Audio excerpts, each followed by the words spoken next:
Hi, good evening, everyone. Good evening, Simran. Good evening, Sanat. Am I audible?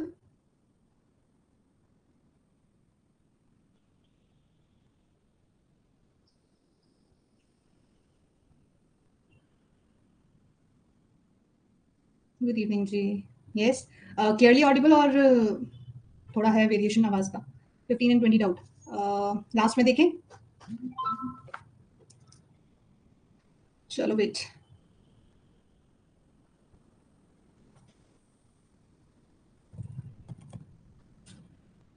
चलो जब तक बाकी students आते हैं हम लोग डाउट से ले लेते हैं. फर्स्ट है आपका skyscrapers are coming up with a high speed in cosmopolitan cities. So skyscrapers क्या होते हैं ये आपको पता है? You have any idea what skyscrapers are? चलो बाकी जब तक आ रहे हैं तब तक हम लोग इसको क्लियर कर लेते हैं. ठीक है. हाँ जी, क्या होते हैं स्काई स्क्रैपर्स?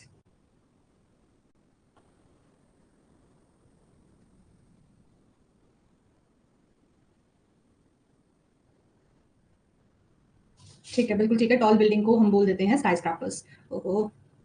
सो कॉस्मोपॉलिटन सिटीज में स्काई स्क्रैपर्स जो है वो आ रहे हैं. तो कंक्लूजन आपका यहाँ निकाला जा रहा है. There is a vertical growth in cosmopolitan cities. Vertical growth का मतलब क्या होता है? ऊपर की तरफ को. ठीक है, ये तो बिल्कुल ठीक है. ऊपर की तरफ कोई तो ग्रोथ होती है, वर्टिकल ग्रोथ ही तो हो रही है. यही तो कंक्लूड किया जा सकता है. There is a lot of speed pressure in cosmopolitan cities. अब मुझे ये बताओ, जब कोई चीज ऊपर की तरफ को जाएगी तो उसमें स्पीड प्रेशर जो है वो कैसे इंक्रीज होता है?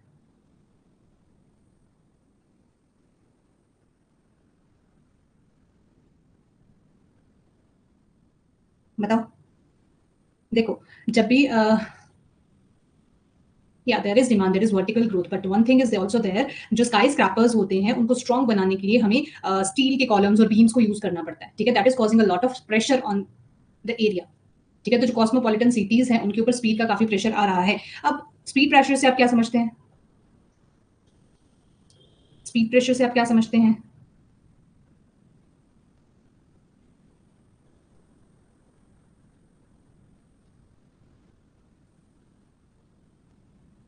Quickness to build. ठीक है. अब देखो, जो विंड की फोर्स होती है ना, there is a force of wind. बताइए. ये थोड़ा ज्यादा टेक्निकल क्वेश्चन है.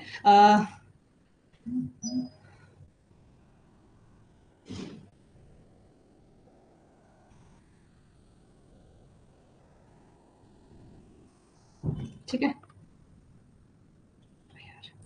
बाकियों के कोई और डाउट्स हैं क्या? द इंटरव्यू पैनल में सिलेक्ट. देखो, सबसे पहले तो इस मे वर्ड पे कंसंट्रेट करना. ठीक है. May select a candidate who neither possesses the desired qualification not the value and attributes. हो सकता है अगर मुझे कोई और कैंडिडेट नहीं मिलता है तो इंटरव्यू पैनल जो है वो ये जो कैंडिडेट है जिसके पास डिजायर्ड क्वालिफिकेशन नहीं है या फिर वैल्यूज और एट्रीब्यूट्स भी नहीं होंगे, उनको भी ये सिलेक्ट कर सकता है. May select. ठीक है.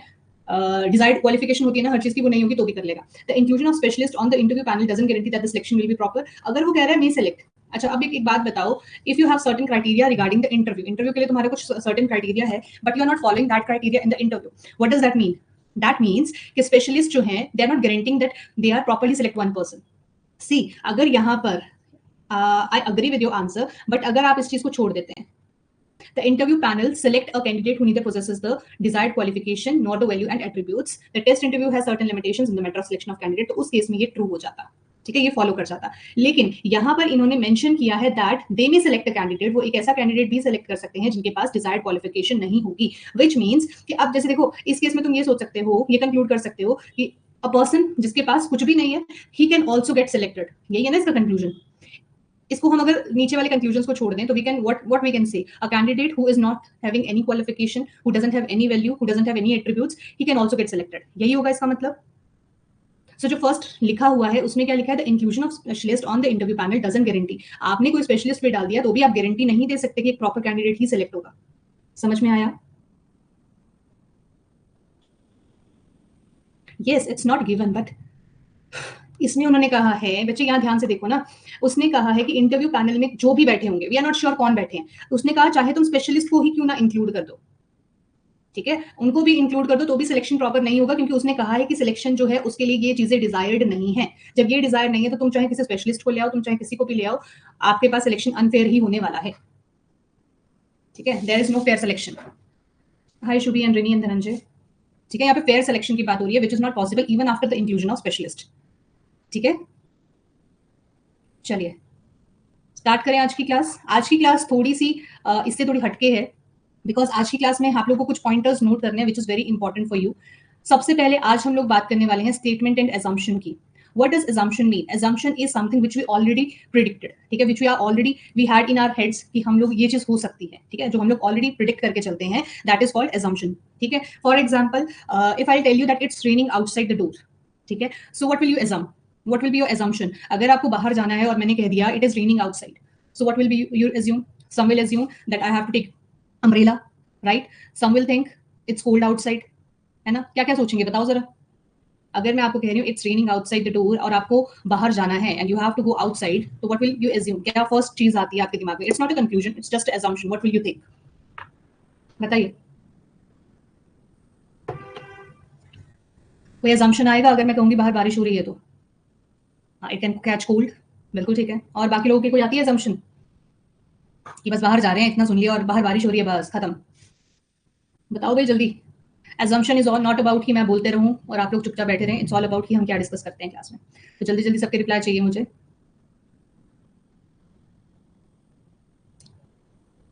ठीक है, गीले हो जाएंगे। और so everyone has different opinion, ठीक है। ये जो बाकी के बच्चे चुप करके बैठे हैं ना, हाँ इलेक्ट्रिसिटी कट हो सकती है, so these all are assumptions। ये जो बाकी के हैं ना, ये शुभी सिमरन एंड ट्रिनी, कुछ बोल लो, ठीक है, नहीं तो फिर मैं चुप हो गई तो फिर देख लेना, ठीक है। अच्छा, अगर मैं आपको कहूँ today I am going to market, तो what will you assume? Today we are going to market. और we are going in a school, हम एक स्कूल पे जा रहे हैं और वहां पे क्लासरूम्स में लिख रखा है, एक क्लास के बाद 10 लिखा है, इस क्लास के बाद लिखा हुआ है 4, इस क्लास के बाद लिखा हुआ है +1, इस एक 2 डोर्स हैं जहां पे लिखा हुआ है बॉयज और यहाँ लिखा हुआ है girls. So what will we assume after watching all this science? ठीक है, तो सबसे पहले जब मैंने आपका ये वाला बोर्ड देखा है ना, जब भी मैं स्कूल में गई और मैंने ये देखा, तो इसका मतलब क्या है? ये जो है वो क्लास 9 के स्टूडेंट्स का है। यहाँ पे कौन बच्चे बैठते हैं? यहाँ इस बोर्ड को देख के मैंने क्या एज्यूम किया? यहाँ पे क्लास 9 के स्टूडेंट्स बैठे हैं। इसको देख के मैंने क्या एज्यूम किया? यहाँ क्लास 4 के स्टूडेंट बैठे हैं। इसको देख के मैंने एज्यूम किया यहाँ क्लास 11 के स्टूडेंट्स हैं। यहाँ देख के मैंने क्या एज्यूम किया? यहाँ पे सिर्फ कौन रहते हैं? बॉयज जा सकते हैं, ये बॉयज रूम है या बॉयज वॉशरूम है। और इसको देख के मैंने सोचा ये गर्ल्स वॉशरूम है। So that's what I assume. ठीक है, आपको इतना समझ में आया? तो जब भी हम कोई चीज देखते हैं, व्हेनेवर वी सी समथिंग, और हम लोग उसके बारे में पहले से ही एक क्या बोल सकते हैं उसको, एक डिसीजन बना लेते हैं, या पहले से ही हम लोग एक चीज सोच के बैठ जाते हैं that it's something like this only, ठीक है। चाहे वहां पे बॉयज लिखा था, ये बॉयज न्यूज रूम भी हो सकता है, वॉशरूम भी हो सकता है, ये बॉयज रूम भी हो सकता है, ठीक है, इट मे बी एनीथिंग, लेकिन हम लोगों ने कुछ अजम्पशन बना ली। सो दैट इज एनीथिंग जो कि पहले से ही प्री एज्यूम्ड होती है, उसको हम कहते हैं अजम्पशन। क्लियर है? जिसका रियलिटी से कोई लेना देना नहीं होता, इसीलिए हम कहते हैं कोई भी चीज जो 100% से कम ट्रू है उसको हम कहते हैं assumption, बिकॉज 100% कोई चीज ट्रू हो गई तो उसको तो हम कंक्लूजन बोलेंगे। Am I clear till now? So now there are some pointers, just write it down. और एक और चीज, काफी बच्चों के मैसेजेस आ रहे थे, they just downloaded the app mock test के लिए। सो मैंने वैलिडिटी इंक्रीज कर दी है मॉक टेस्ट के लिए, तो अगर आपके कोई फ्रेंड्स हैं जिन्होंने मॉक अभी तक नहीं दिया है तो you can share the link with them also, ठीक है।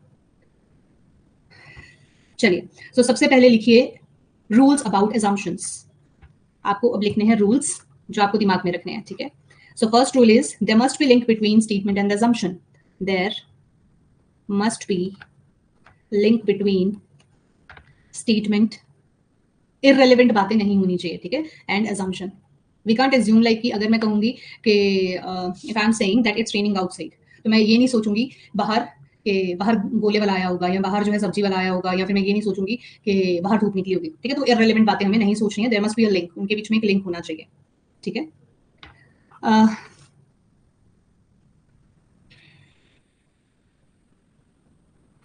सबसे इजी तरीका है use why at the end of each statement. whenever you are going to solve any question, just statement को रीड आउट करो और उसके बाद में वाई का आंसर सोचो। वाई का आंसर जैसे कैसे सोचना है? For example, government has announced a scheme that everyone will get free cylinders, ठीक है। सो उन्होंने ये क्या सोच के किया? तो आपको यहाँ पे वाई लगाना है। वाई दे थिंक अबाउट कि वो सभी को फ्री सिलेंडर्स देंगे, उन्होंने ऐसा क्यों सोचा? तो हमेशा जब भी आप लोग एक स्टेटमेंट बनाएंगे, आप लोग लास्ट में क्या लगा देंगे? वाई। समझ में आया? तो this why will help you to reach the answer कि ऐसा क्यों हो सकता है, ठीक है जी। नेक्स्ट, अब आपको कहीं पर भी वर्ड दिखता है, कल भी बताया था मैंने, ओनली, एनी, एवरी, बट ये वाले में से ना ये वाला वर्ड तो फिक्स्ड है, ये वाला कई बार आपको चेक करना पड़ेगा ये कौन सी सेंस देता है। जैसे एनी जो है कई बार एक ही सेंस देता है ना, तो वो आपको ये 3 चेक करने पड़ेंगे, ये वाला तो फिक्स्ड है। ये वर्ड्स आपको कभी भी assumption में दिख जाते हैं। If one of these words comes in assumption, अगर इनमें से कोई भी वर्ड assumption में आ जाता है, then that assumption in then that assumption is wrong. ठीक है, तो वो जो assumption है वो क्या हो जाएगी, रॉन्ग हो जाएगी। उसको आप एक्सप्लिसिट, अब देखो यहाँ पे जो वर्ड्स यूज किए जाते हैं assumption के केस में, one is implicit and another is explicit. ठीक है, सो ये जो रॉन्ग है इसका मतलब है एक्सप्लिसिट हो जाएगा। ठीक है, क्लियर। अब देखो, just give me one simple, I am giving you one simple example. आप लोग बताना कि why the companies are doing this thing. Companies क्या करती हैं, they are selling their products by using famous stars, है ना। वो उन फेमस फेमस स्टार्स को लेती हैं, अपने प्रोडक्ट्स को सेल करने के लिए एडवर्टीजमेंट करवाती है फेमस स्टार्स से। वाई फेमस स्टार्स जो हैं वो एडवर्टीजमेंट कर रहे हैं, लाइक आपने देखा होगा पान की ऐड कर रहे हैं, या कोई एप्स आ रही हैं आजकल, उनकी एप्लीकेशंस की जो है एडवर्टीजमेंट करते हैं। ऐसा क्यों करते हैं, वाई? क्या एजम्पशन होती है कंपनीज की कि अगर मैं अमिताभ बच्चन को किसी एडवर्टीजमेंट में ले आऊं, बेटर पेनिट्रेशन, और देखो ये जितने भी हीरोज होती हैं, हीरोइंस होती हैं, ये जितने भी एक्टर्स एक्ट्रेसेस होती हैं, ये जो बाकी के चुप चुप बैठे हैं ना, हाँ, it will increase their sale. तो उनको पता है कि people are blindly following them. ठीक है, we are following them blindly, which means कि if they are ordering something, they are requesting something, they are suggesting something, या दे आर सेलिंग समथिंग, तो हम लोग उसको क्या करने वाले हैं, खरीदने वाले हैं। तो इसका मतलब अगर कहीं पर भी आपको कोई सजेशन मिलती है, गवर्नमेंट का ऑर्डर तो मैं आपको कल वैसे ऑलरेडी बता चुकी थी, कहीं पर भी आपको सजेशन मिलता है, रिक्वेस्ट मिलती है, जैसे सम पीपल आर रिक्वेस्टिंग कि प्लीज यूज दिस थिंग, है ना। कुछ एक्टर्स एक्ट्रेसेस जो है वो रिक्वेस्ट करते हैं एडवर्टीजमेंट में आके कि you should use this thing, avoid sugar, है ना। ऐसे से बहुत सारे अवेयरनेस कैंपेन्स चलवाते हैं। ये सब क्यों चलाए जाते हैं, क्या एज्यूम करके चलाया जाता है, दैट पीपल जो है वो ब्लाइंडली फॉलो करेंगे, उनको इन्फ्लुएंस करेंगे। ठीक है, और इस वजह से इस तरह के कुछ भी अगर आपके पास आ जाता है, फॉर एग्जाम्पल आपके पास कोई भी गवर्नमेंट का ऑर्डर आ जाता है, आपके पास कोई भी सजेशन आ जाती है, आपके पास कोई भी सजेशन आ जाती है, आपके पास कोई नोटिस आ जाता है, कोई भी रिक्वेस्ट आ जाती है, तो इस सबको आपको हमेशा क्या करना है, फॉलो करना है। ठीक है, इनको हमेशा क्या करना है, फॉलो करना है। अच्छा, नेक्स्ट चेक करते हैं। नेक्स्ट आपको किस चीज का ध्यान रखना है, आपको never go against the statement, never go against the statement. जैसे मैंने आपको कहा इट्स रेनिंग आउटसाइड, तो you are not going to say that no it's sunny outside. ठीक है, so never go against the statement, you have to think this. assumption अगर आपको बनानी है तो आपको स्टेटमेंट के अगेंस्ट नहीं चले जाना है। Next, negative assumption is not applicable, negative assumption is not applicable. ठीक है, नेगेटिव assumptions को हम कभी भी कैलकुलेट नहीं करते हैं, we are not going to take these assumptions as true assumptions, so हम हमेशा नेगेटिव चीजों को एक्सप्लिसिट ही करेंगे। क्लियर है यहां तक? Just give me a moment, आप लोग इसको एक बार रीड आउट करेंगे प्लीज।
तो ये जो बेसिक से पॉइंट्स मैंने आपको बताए, are you clear with these points?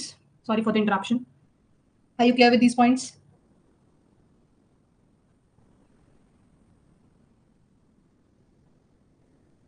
Okay, what if I talk about any social welfare, अगर मैं किसी सोशल वेलफेयर की बात करूं, if I talking about the social welfare, so that assumption will be positive और negative, what do you guys think?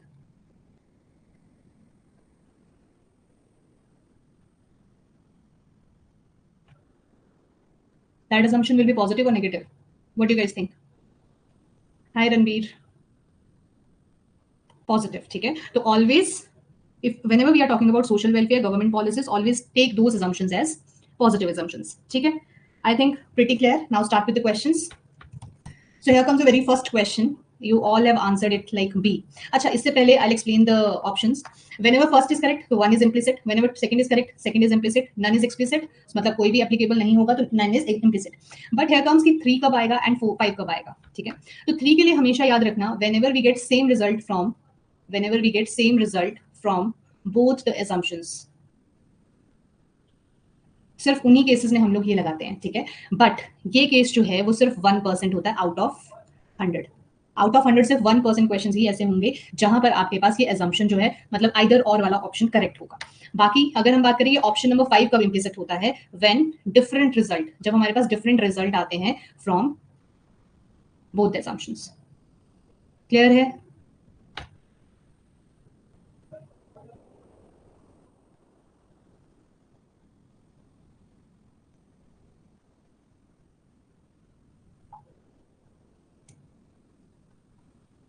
बताइए, clear?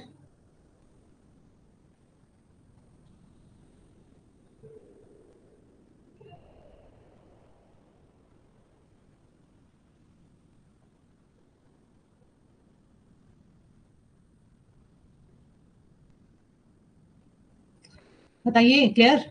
चलिए, so very with the very first option हमारे पास फर्स्ट क्वेश्चन है यहाँ पे। The government has recently announced additional food for work programmes for all the drought affected regions in the country. Government ने क्या announce किया है, that we need additional food, हमें ज्यादा फूड चाहिए किन प्रोग्राम्स के लिए जहां पर सूखा पड़ा हुआ है, ड्रॉट अफेक्टेड एरियाज के लिए we need more food. So government की एजम्पशन क्या हो सकती है? गवर्नमेंट, देखो अगर आप लोग कह रहे हैं कि कहीं पे ज्यादा सामान दे दो, so you that means you have enough funds और नॉट। पहले मुझे ये बताओ, एज्यूम करके आप लोगों ने जो आंसर किया, इट्स नॉट अबाउट कंक्लूजन कि आपको एज इट इज स्टेटमेंट मिल जाएगी, ऐसा नहीं होने वाला, ठीक है। और जहां पे आपको स्टेटमेंट मिल गई वो एजम्पशन होने भी नहीं वाला। तो मुझे ये बताओ कि अगर आप कहीं पर भी if you are announcing additional food, yeah, if you are announcing anything, so that means you have sufficient funds or not? Yes, so we have sufficient funds. Government हम assume कर सकते हैं कि उसके पास sufficient funds है, that's why they have this announcement. Affected people may be able to get at least 1 meal a day to these programs. Just because of these programs, अगर ये program हो जाता है तो इस वजह से affected people जो है उनको at least एक time की meal तो मिल जाएगी। That means both are implicit. किस किस को ये question clear हुआ है?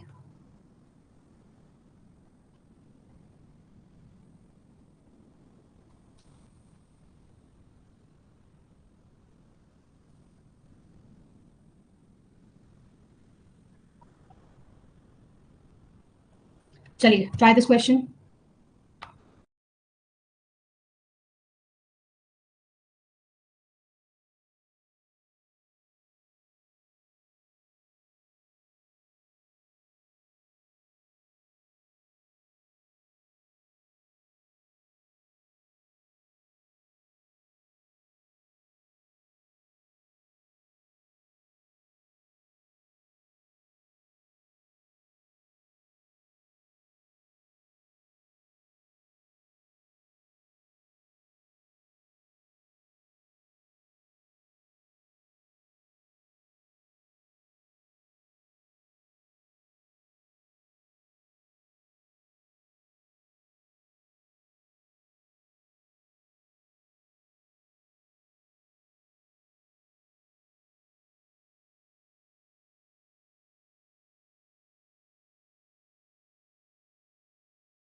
बिल्कुल ठीक है, वेरी गुड सिमरन, सनत, शुभी, बाकी लोग?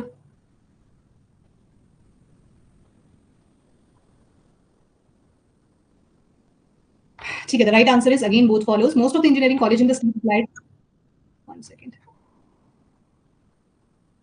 most of the engineering colleges in the state applied to the regulatory body for sanctioning more number of seats for the next academic session. Mostly जो engineering colleges है वो क्या कर रहे हैं, स्टेट के पास अप्लाई कर रहे हैं और सीट्स के लिए। ऐसा क्यों करेंगे? देखो, हम किसी से कोई चीज डिमांड करते हैं कि वो शायद उसको दे दे, शायद वो हमें प्रोवाइड कर दे। दूसरा, हमारे पास एडिक्वेट नंबर ऑफ एप्लीकेशंस है, तभी तो हम सीट बढ़ाने की बात कर रहे हैं, ठीक है। चलिए next question. I can't see anyone's name, can you hear me guys? Actually, I can't see your chat.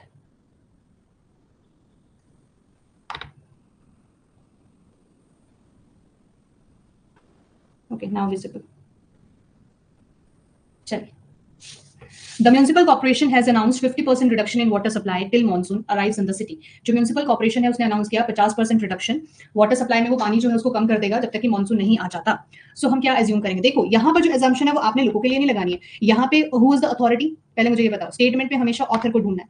Author कौन है? Municipal corporation. क्या municipal corporation will assume that people में protest against the unilateral decision of municipal corporation? क्या उन्होंने ये सोच के किया?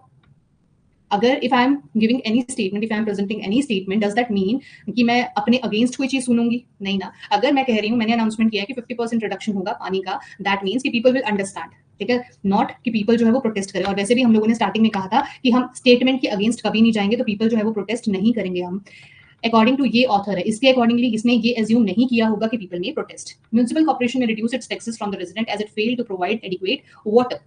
अब देखिए यहाँ पर ये क्या कह रहा है कि म्यूनिसिपल कॉर्पोरेशन जो है वो रिड्यूस कर देगा अपने टैक्सेस को रेजिडेंट से, क्योंकि वो फेल हो चुका है एडिक्वेट वाटर देने के लिए. तो अब मुझे ये बताओ, क्या उसकी अनाउंसमेंट में ये भी, क्या ऑथर ने ऐसा भी कुछ अज्यूम किया है? Who is the author? Municipal corporation. Yes, municipal corporation is the author. So क्या म्यूनिसिपल कॉर्पोरेशन ये एज्यूम करके चल सकती है? Is he going to assume that they may reduce its taxes because they are not able to provide adequate water? Do you think they are going to assume that? ये assume करके municipal corporation ने 50% water reduction किया होगा? See guys, I'm telling you once again, ये chapters जो हैं ये बिना कम्युनिकेशन के नहीं होते. It's not a one sided chapters कि मैं यहाँ पे बोलती रहूँ. जब तक आप लोग नहीं सोचोगे, जब तक मैं आप रिप्लाई नहीं करोगे, तब तक ये चैप्टर्स का कोई फायदा नहीं है. Trust me. सिर्फ एक या दो बच्चे जवाब देते हैं, बाकी सिर्फ बैठ के सुन रहे हैं. I want everyone's reply.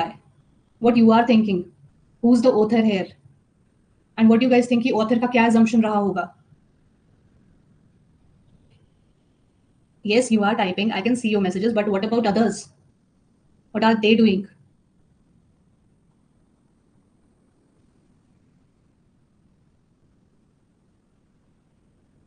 And trust me, अगर आप लोग equally participate नहीं करेंगे, you are not going to master this chapter.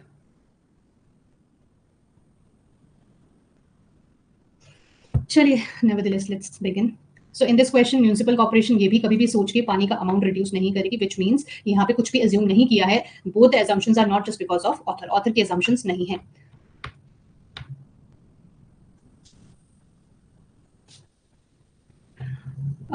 No, you're not going to think like this. आपको ये सोचना है कि क्या ऑथर ने ऐसा सोच के वाटर रिडक्शन किया था? क्योंकि अगर ऑथर ये सोच के कर रहा है तो हो भी सकता है. अगर मैं यहाँ पे सेकंड में ये लिख दूं, municipal corporation is thinking that in future we will have adequate amount of water. So यहाँ पे एडिक्वेट अमाउंट ऑफ वाटर की बात तो हुई नहीं है, लेकिन ऑथर ने ये सोचा है कि अभी पानी कम कर देते हैं so that in future we will have adequate amount of water. What's your doubt? Let me check in the comment section. Are assumptions not consequences? Yes, they are not consequences. They are just assumptions. Consequences is a different chapter.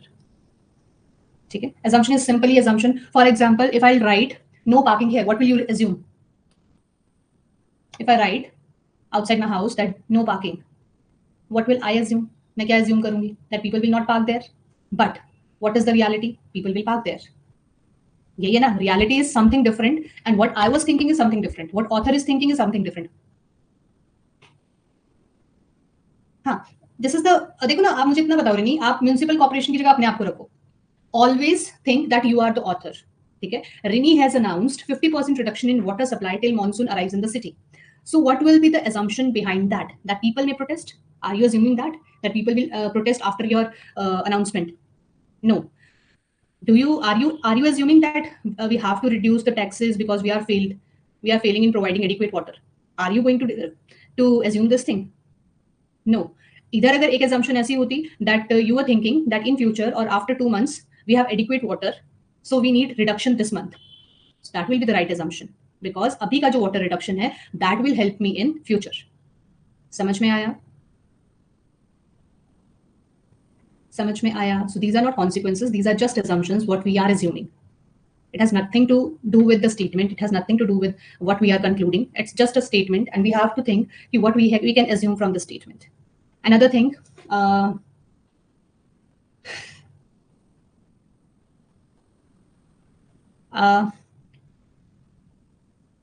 you can read a lot of times that on the walls there is written a line, please don't throw garbage here. तो जिसने उस line को लिखा, so that is the author. We know कि सबसे ज्यादा garbage उसी area में होता है, सबसे ज्यादा गार्बेज वहीं पड़ा है, but we are not going to think about कि गार्बेज तो वहीं पड़ा होता है. हम लोग को क्या सोचना है कि जो ऑथर है what he thinks, please don't throw garbage here, वो ये सोच रहा है कि इसको पढ़कर people are not going to throw garbage at that place. समझ में आया? So what he is assuming, that you need to understand, that what author wants to say, what he wants to announce, what he wants to express, that's what assumption is. Clear? Clear hai bache? Yes. So you have to think according to author's point of view. See, whenever there is electricity cut, just give me one simple answer. Whenever there is electricity cut in your area, people will start shouting. Yes or no? People will start shouting or not? In summers, whenever there is electricity shut in our area, we will start shouting. Do you think electricity department is already thinking that whenever we are cutting the light of that area, they are going to shout? No na. What they think, वो किसी और reason से electricity cut कर रहे हैं, maybe कुछ lines में problem हो सकती है, because maybe there is some transformer problem, but they are not going to assume this कि हम लाइट को बंद करेंगे और लोग हमारे ऊपर चिल्लाएंगे. This is not the case ना. सो थिंक अबाउट जो स्टेटमेंट बोलने वाला है, व्हाट ही वांट्स टू से. ठीक है, अब अगले क्वेश्चन को एक बार पढ़ते हैं. Who is the author here? In view of the severe heat waves passing through the state, the government has asked all the schools to remain closed for the next fortnight with immediate effect. Fortnight hota 15 days.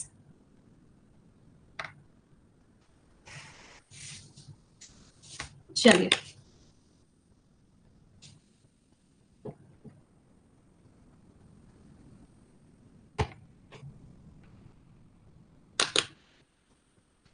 This is a very common statement. Whenever we were in school, हमारे schools बंद कर दिए जाते थे in summers because heat waves बहुत होती थी. Government always announce कि school will remain close for next 7 days. So what they were assuming then, क्या एज्यूम कर रहे होंगे वो अगर छुट्टियां देते हैं? यस, बिल्कुल ठीक है सनत, बताइए. What they are assuming in those 15 days, not after that, not before that, only in those 15 days, what they are assuming that ये जो heat waves हैं ये continue नहीं होंगी. यही तो assume किया उन्होंने. ये तो assume नहीं किया ना कि parents of the student may not allow the ward to attend the school even after fortnight, because यहाँ पर बात सिर्फ कितनी हो रही है कि अगले 15 दिनों की बात हो रही है, and government is थिंकिंग कि अगले 15 दिनों में ये चीज ठीक हो जाएगी. और वैसे भी यहाँ पे हर जगह पे आप चेक करेंगे तो मे नॉट लिखा हुआ है, शायद ये चीज हो जाए. क्या अब आप लोगों को समझ में आया how to answer these questions? Many people were caught by the railway police while they were trying to cross the railway tracks and imposed heavy penalty before releasing them. अब मुझे ये बताओ, who is the author here? Who is the author here? सबसे पहले author ढूंढना सीखो. Sorry.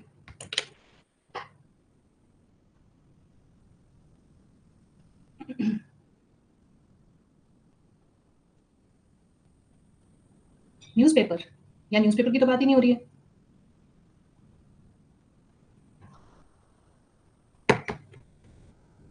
Newspaper कहाँ है?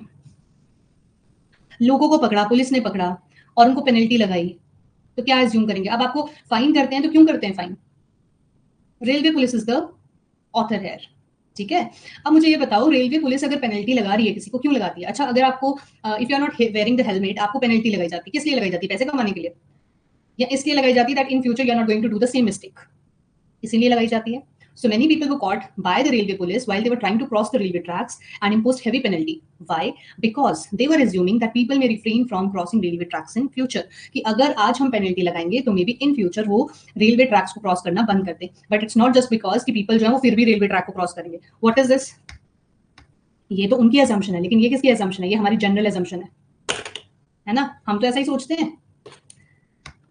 अच्छा देखो, अगर मैं आपको ये कहूँ please don't throw the garbage here, ठीक है, यहाँ एक वॉल पे लिख दिया डोंट थ्रो गार्बेज हेयर, कि यहाँ पे गार्बेज मत फेंको, तो इसने तो बेचारे ने यही सोचा कि people will not throw, people will not throw. लेकिन जो हमारी जैसी जनता है, मतलब we people, what we think, people will throw garbage here only.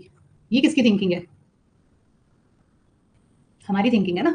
But हमें अपनी थिंकिंग को यहाँ पे हैवी नहीं होने देना, बिकॉज हमें स्टेटमेंट के हिसाब से चलना है, ना कि अपने हिसाब से, क्योंकि ये चीज तो reality is this thing.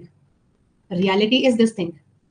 Reality तो यही है कि लोग वहीं पे कचरा फेंकेंगे. रियलिटी तो यही है, रियलिटी तो यही है कि रेलवे क्रॉसिंग को चाहे तुम जितना मर्जी फाइन कर लो, people will continue crossing railway tracks. Reality तो यही है कि जब रेलवे क्रॉसिंग बंद होती है, यस, सो रियलिटी तो यही है ना, जब वो बंद होते हैं, रेलवे लाइंस बंद होती हैं, रेलवे क्रॉसिंग बंद होती है, तो पीपल क्या करते हैं, उसके नीचे से बाइक्स निकाल निकाल के क्रॉस करते हैं। ऐसा ही होता है। आपको रियलिटी इज कि आपको आज हेलमेट का फाइन हो गया, आप कल फिर से हेलमेट नहीं डालोगे। But what police is thinking कि आज हम फाइन करेंगे तो maybe tomorrow you will wear the helmet, but the reality is you are not going to wear the helmet next day also. तो डिफरेंस समझ में आ रहा है? ये इस फाटक के नीचे से समझ में आ रहा है?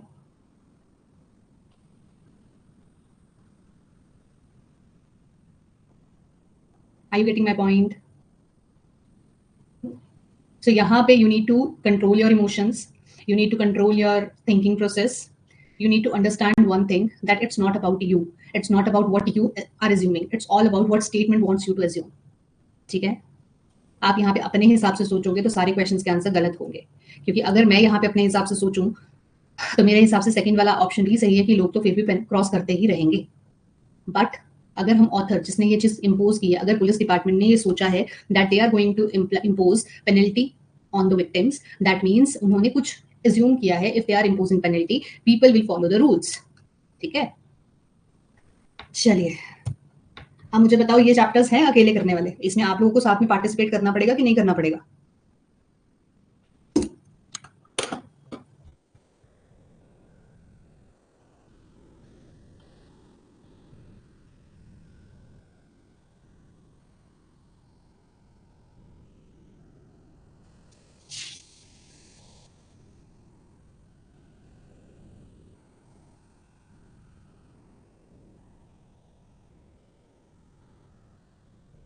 रिनी आपने एज्यूम किया? यस, रिनी आपने एज्यूम, सॉरी, अपना मॉक टेस्ट जो है उसको एनालाइज किया?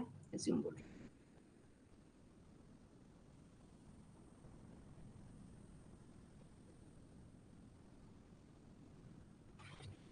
चलिए आंसर करिए इस क्वेश्चन का। A very large number of people stood in the queue, okay, for buying cricket for the one day international cricket match scheduled to be played in the city on the next day. No other one-day international cricket match may be played in the city for the next 6 months. Majority of those who stand in the queue may be able to get ticket for the one-day international cricket match. अब ये जो बेचारे line में लगे हैं, ये क्या सोच के लगे हैं? ये बताओ, ये जो large number of people they are standing in the queue, what they are assuming?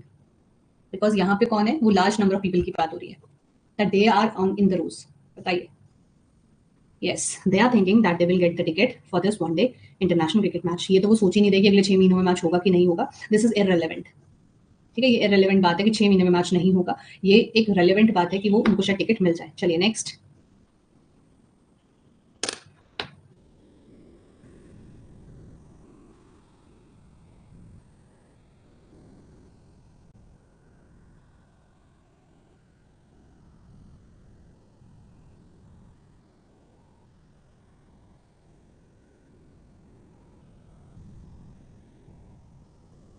ध्यान से पढ़ना है इसको।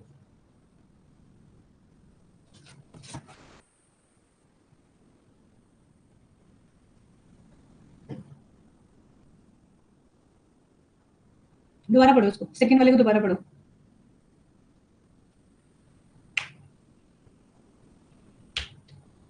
Why not second? Why only first is correct? Implicit, sorry.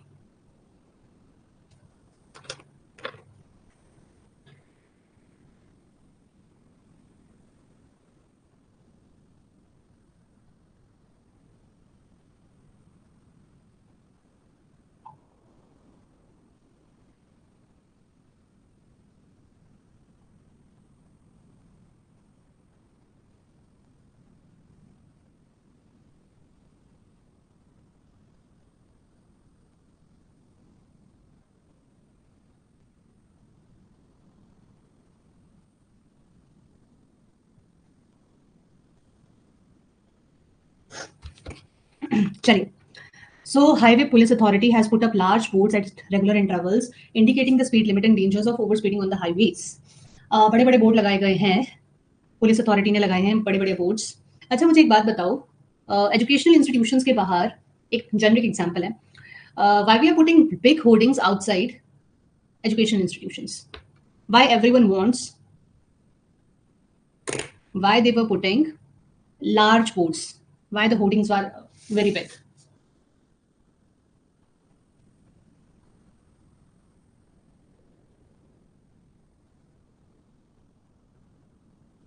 बताओ।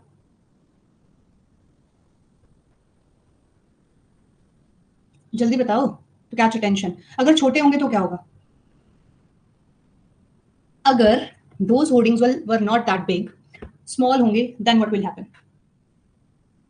छोटे होंगे तो क्या होगा? People will ignore. Now read the statement.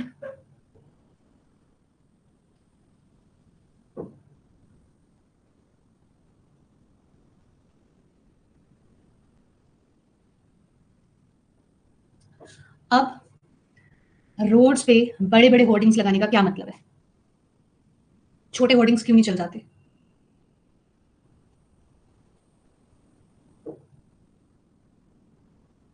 सच का मतलब तो ऐसा होता है, such is not a negative word. Generally people जो हैं, देखो व्हाट वी आर एज्यूमिंग, आपको ये ध्यान देना पड़ेगा। अगर हाईवे अथॉरिटी लार्ज बोर्ड्स लगाने को कह रही है, वो छोटे बोर्ड्स नहीं लगाने को कह रही है, so that is one of the reason कि people will ignore the small boards. वो छोटे छोटे बोर्ड्स के ऊपर ध्यान ही नहीं देते हैं और हाईवेज पे ओवर स्पीड करते हैं। और दूसरा उन्होंने ये सोचा है कि वो अपनी स्पीड लिमिट को भी मेंटेन करके चलेंगे। लाइक इन चंडीगढ़ आप मैक्सिमम स्पीड 60 रख सकते हैं, ठीक है? So there are hoardings everywhere that you can't drive a car with a maximum speed of not more than 60. Not negative, ma'am. Large questions board. Not negative. No, it's not a negative word. Such questions means such instructions. इस तरह के instructions को वो generally ignore करते हैं। देखो, I gave you one example of coaching institutions. अब coaching institutions वाले भी बड़े बोर्ड्स क्यों लगाते हैं? क्योंकि लोग जो हैं जनरली छोटे छोटे बोर्ड्स को इग्नोर कर देते हैं, है ना? To catch the attention of people and to catch the attention of people on highways, इसलिए पुलिस अथॉरिटी बड़े बोर्ड्स लगाती है, ठीक है? और यहाँ पे मेंशन भी है, ये आप ध्यान से पढ़ोगे तो ये दोनों ही चीजें एज्यूम की जाती हैं जब भी हम लोग क्या बोलते हैं, नाके लगाते हैं ना, जब भी पुलिस चेकिंग होती है, चेक पोस्ट होती है, तो ये सब चीजें ध्यान दी जाती है ना। क्लियर हुआ? अब ये इतना बताओ, हाईवेज पे जगह जगह पे स्पीड लिमिट सेट होती है। हाँ जी, मुझे इतना बताओ, हाईवेज पे there is speed limit everywhere होती है, written there is written speed limit everywhere, but still police check post is there. Why? हाँ जी, बहुत होगा जी।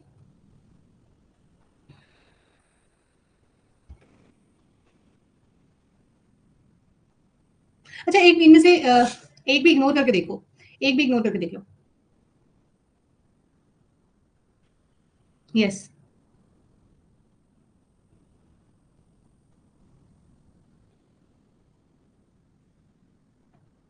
आई थिंक क्लियर होगा ये क्वेश्चन। चलो, यहाँ पे ऑथर इज मैनेजमेंट। तो यहाँ पे एम्प्लॉय एसोसिएशन है, उसने सब मेंबर्स को बोला है कि no one is going to attend the annual function because management is not meeting their demands. So employ association ने अगर सभी मेंबर्स को ऐसा बोला है तो उसने क्या एज्यूम किया होगा? एक बार इन एजम्पशंस को मत देखो, बस इतना बताओ कि वो क्या एज्यूम करेंगे। वो यही सोचेंगे, वो यही एज्यूम करेंगे कि कोई भी अटेंड नहीं करेगा फंक्शन, यही एज्यूम करके बोला जाएगा ना। तो पहला तो ये है, majority of the member of the association may not attend the function. But second क्या कह रहा था? Management may cancel the annual function. But क्या एम्प्लॉय एसोसिएशन ने ऐसा कुछ सोचा? अगर वो फंक्शन में नहीं जाएंगे तो उसके बाद की बात है ना, वो कैंसिल होगा या ना होगा ना, पहले तो कैंसिल नहीं हो सकता ना। तो फॉर द टाइम बीइंग जब वो आपस में बात कर रहे हैं, सो यही सिर्फ डिसाइड हुआ है कि फंक्शन अटेंड नहीं करेंगे। क्लियर है? सो ये है आपके एजम्पशंस का पार्ट। इनके आप बाकी के क्वेश्चंस भी कर लेना, कुछ नहीं पता चलेगा कल पूछ लेना, ठीक है? चलो, ये पीडीएफ भी अपलोड कर ही देते हैं। सो इन टोटल अभी तक आपकी 55 पीडीएफ हो चुकी हैं, ठीक है? तो पता नहीं आपने कितनी की है, और फ्राइडे से आपका वो भी स्टार्ट हो जाएगा, प्रैक्टिस भी स्टार्ट हो जाएगी chapter wise. So thank you so much, take care, bye bye, good night. I am uploading the sheet.